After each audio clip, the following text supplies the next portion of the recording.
बच्चों ये है सीरीज। इस सीरीज के अंदर बच्चे इस प्रकार का सवाल तो कर जाते हैं, कुछ इस तरीके का भी कर जाते हैं और कुछ इस तरीके का भी करके जाते हैं। मैं तीनों एक साथ लेकर आया हूं, तीनों वैरायटी एक साथ हम करने वाले हैं क्योंकि तीनों में कॉन्सेप्ट सेम ही लगता है। ठीक है, आइए देख लेते हैं। देखो सबसे पहले तो आपको ये चीज ध्यान रखनी है, इनमें गैप बराबर हो। ठीक है जी। दूसरी चीज, एक के बाद तीन आ रहा है, तीन फिर यहां से आएगा 3 5, फिर अगला 5 7, इस तरीके से हो। जैसे यहां पर भी देख लेते हैं, गैप बराबर है, बिल्कुल बराबर है। 1 3 5, फिर 3 5 से शुरू होगा, 3 5 7, क्योंकि 3 नंबर है, यहाँ पर 4 नंबर है, तो 1 3 5 7, फिर 3 5 7, फिर 9। तो ऐसा नहीं है कि इन्हीं के साथ ही हो सकता है, ये 2 के साथ, 5 के साथ, 4 के साथ, किसी भी नंबर के साथ ये सीरीजें बन सकती हैं। ठीक है, ऐसा नहीं है, जो तकनीक बताऊंगा इसमें ही लगेगी।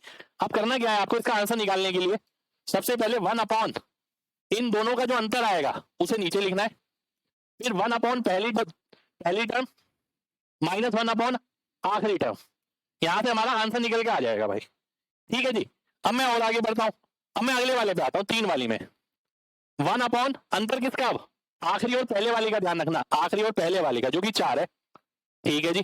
फिर 1 अपॉन, यहां पर पहली टर्म ली थी, यहां पर पहली 2 टर्म लेंगे, 1 इंटू 3, माइनस 1 अपॉन, यहां पर आखिरी टर्म ली थी, यहां पर आखिरी 2 टर्म लेंगे, 15 इंटू 17। ठीक है जी, इससे मेरे सोल्व करके आंसर आ जाएगा। अब मैं लास्ट वाला देखता हूं जो कि और बड़ा लग रहा है, 1 3 5 7, 3 5 7 9।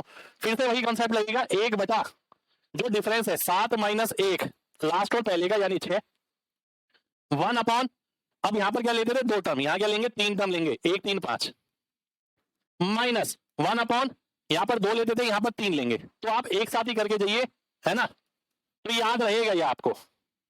तो ये आ गया हमारा आंसर।